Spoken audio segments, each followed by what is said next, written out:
ప్రేమే నాకు కడుపు చేశాడు. అయితే తప్పేంటి? మేమే కదా పెళ్లి చేసుకోబోతున్నాం అని నిషా చెప్పటంతో, ఈ నిషాకి నాకు ఎలాంటి సంబంధం లేదు. ఆ కడుపుకి నేను కారణం కానే కాదు. ముందు దీన్ని తరిమేయండి. లేదంటే ఆ కడుపుకి కారకులెవరో వాళ్ళకిచ్చి పెళ్లి చేయండి. నేనైతే తాళి కట్టను అని ప్రేమ్ అంటాడు. ఏంటి ప్రేమ్, నువ్వే నాకు కడుపు చేసి ఇలా మాట మార్చేస్తావని నేను అస్సలు అనుకోలేదు. నా దగ్గర సాక్ష్యాలు కూడా ఉన్నాయి అని సీసీ ఫుటేజ్‌ని చూపిస్తూ ఉంటుంది. ప్రేమ్ నిషాని ఎత్తుకెళ్ళటం, తర్వాత 20 మినిట్స్‌కి ప్రేమ్ గది నుండి బయటికి రావటం సీసీటీవీ ఫుటేజ్‌ని చూపిస్తుంది. నిషా గుణతో కలిపి సీసీటీవీ ఫుటేజ్‌ని ఎడిట్ చేసి ఇలా ప్లాన్ చేసి ఉంటుంది.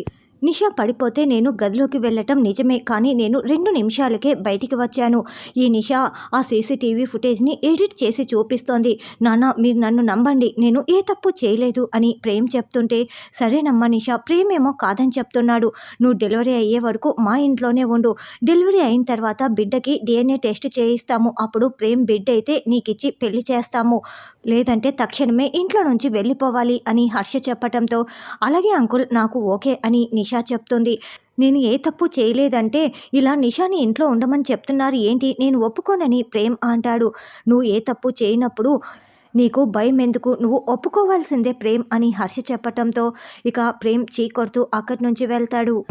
ఫైనల్ స్టాక్ క్లియరింగ్ సేల్ ఈరోజే పంపించేసేయాలి.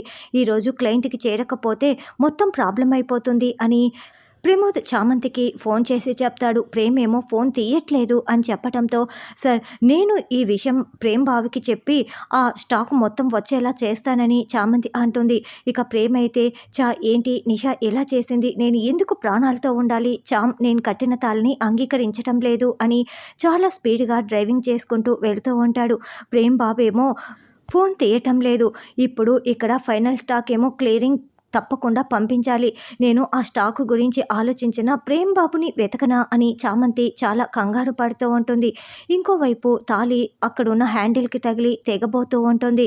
అయ్యో, ప్రేమ్ బాబు ప్రమాదంలో ఉన్నాడే అని చామంతి చాలా టెన్షన్ పడుతూ ఉంటుంది. ఆ కంటైనర్ అస్సలు వాళ్ళ దగ్గరికి వెళ్ళకూడదు. మీరు అడ్డుకొని దాన్ని తగలపెట్టేయండి అని రోజా ఫోన్ చేసి చెప్తోంది. సార్, మన ప్రాబ్లం సాల్వ్ అయిపోయినట్లే. ఆ 49% ఇక మన పేరు మీదికి వచ్చినట్లే. ఎందుకంటే ఆ స్టాక్ వెళ్ళదు. ప్రమోద్ ఇచ్చిన డబ్బుల్ని మొత్తం కూడా ప్రేమ్ దగ్గర నుంచి వెనక్కి తీసుకుంటాడు. ప్రేమ్ ఓడిపోయినట్లే అని రోజా చెప్తుంది. రౌడీలు కంటైనర్‌ని అడ్డుకొని అందులో ఉన్న మనుషుల్ని కొట్టి తరిమేస్తారు. వెంటనే కంటైనర్‌ని కాల్చబోతూ ఉంటారు. మేడం, ఇక్కడ ఈ కంటైనర్‌ని ఎవరో తీసుకువెళ్లారు మేడం, మేమేమీ చేయలేకపోయామని చామంతికి ఫోన్ చేసి చెప్తారు. రౌడీలు కంటైనర్‌ని తగలబెట్టబోతూ ఉంటే ఎవరో వచ్చి వాళ్ళని అడ్డుకుంటూ ఉంటారు. చెయ్యి మాత్రమే మనకి చూపిస్తూ ఉంటారు.